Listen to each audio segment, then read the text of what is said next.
The year was 45 BC, and the Roman Republic was embroiled in a vicious civil war. The war began when Gaius Julius Caesar crossed the Rubicon on January 10, 49 BC, enticing most of the Roman Senate to declare Caesar an outlaw. The Senate, once led by Gnaeus Pompeius Magnus, had been defeated at Pharsalus in the summer of 49 BC. In the aftermath, they scattered across the Mediterranean and were eventually pursued down in Africa. Caesar yet again defeated the Pompeians with an impressive victory at Thapsus in 46 BC. By then, he might have expected the Pompeian loyalists to fully surrender. Yet the war refused to die. Instead, they fled to Hispania and mounted another defensive. Here, in the fertile lands of Hispania, the sons of Pompey, Gnaeus Pompeius the Younger and Sextus Pompeius, had raised yet another army. The Pompeian cause found supportive ground in Hispania among Roman settlers, local elites, and hardened veterans who still believed in the Republic, or at least in opposition to Caesar's dominance. All of the remaining Pompeian commanders, Gnaeus Pompeius the Younger, Sextus Pompeius, Titus Labienus, and Publius Attius Varus, banded together, joined their forces, and were able to muster a massive army. Ancient sources suggest perhaps 60 to 70,000 troops, including seasoned legionaries and strong cavalry contingents. Sources are conflicted on who had overall command of the army. Logical reasoning would suggest this honor was given to Titus Labienus, as he was the most experienced and battle-hardened of the commanders. Labienus had fought alongside Caesar through his Gallic campaign, whilst being his most trusted subordinate in Gaul. Caesar, meanwhile, had given relentless pursuit, marching into Hispania with fewer troops, perhaps 45 to 50,000, though many were his battle-hardened veterans. Among them were his most elite legions, many of whom had followed him through Gaul, across the Rubicon, and into the heart of Rome itself. Caesar had the superior, more experienced men, but the Pompeians had a sizable numerical advantage.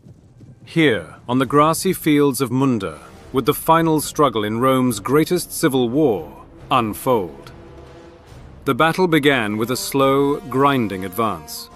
Caesar's legions advanced fearlessly. Once in range, the opposing legions threw their pilums and drew their short sword. The Pompeians, unmoved, held their ground, disciplined and steady.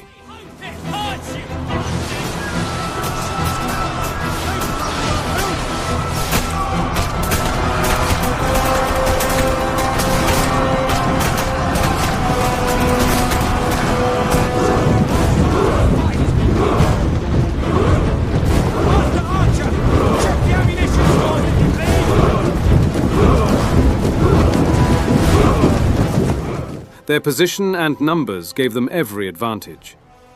There was no clever stratagem or brilliant tactical maneuvering from Caesar. This battle was to be fought head to head, with blood, sweat, and brawn.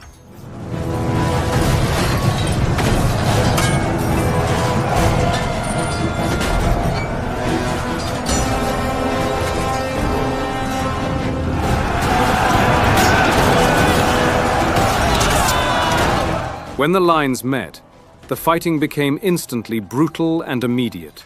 Shield slammed against shield.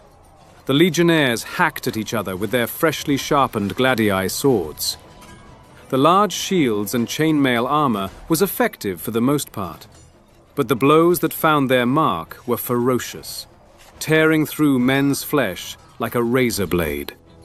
The rest of Caesar's ranks advanced into the fighting. This was going to be a battle of attrition.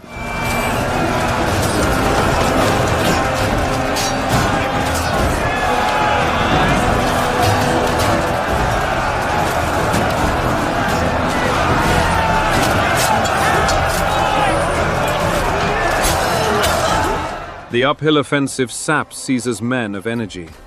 His formations began to stall.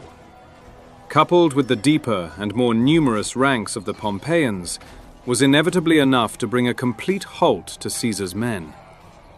After a short while, the fighting came to a complete standstill. Roman soldiers continued to stab and slash in tight quarters. Men slipped in dust and blood, only to be trampled by those behind them. For hours, neither side gave way.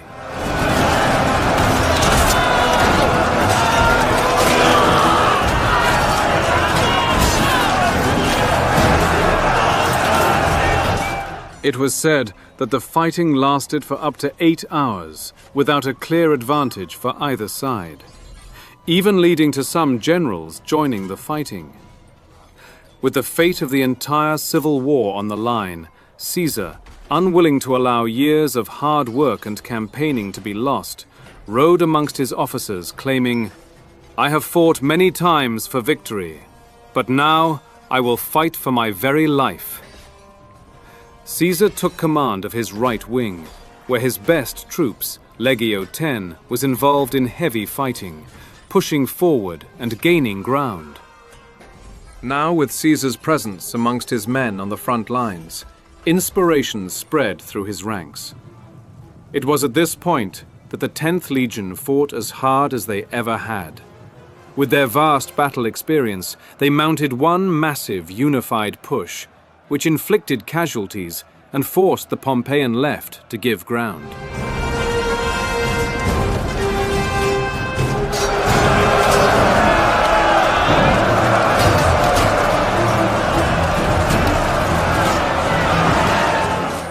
Witnessing the struggle on his left, and aware of the imminent danger, Gnaeus Pompeius removed a legion from his own right wing to reinforce the threatened left wing.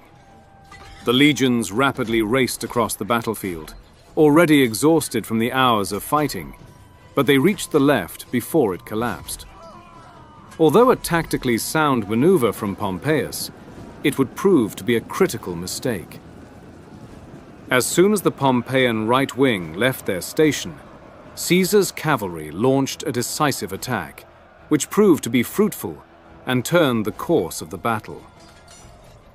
His allied Mauritanian and Gallic cavalry overcame Titus Labienus's flank, killing the seasoned general in the struggle. Now, with no opposition, Caesar's allied cavalry wheeled inward and attacked the Pompeian right, breaking through the flank and attacking the rear of the Pompeian army. The results were devastating. The tired legions couldn't put up much of a fight and were mowed down.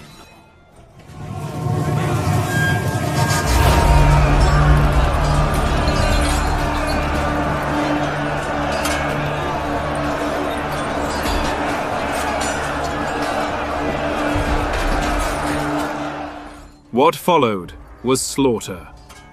The Pompeian army collapsed into chaotic retreat. Caesar's troops, exhausted but relentless, pursued them across the field and toward their fortified camp.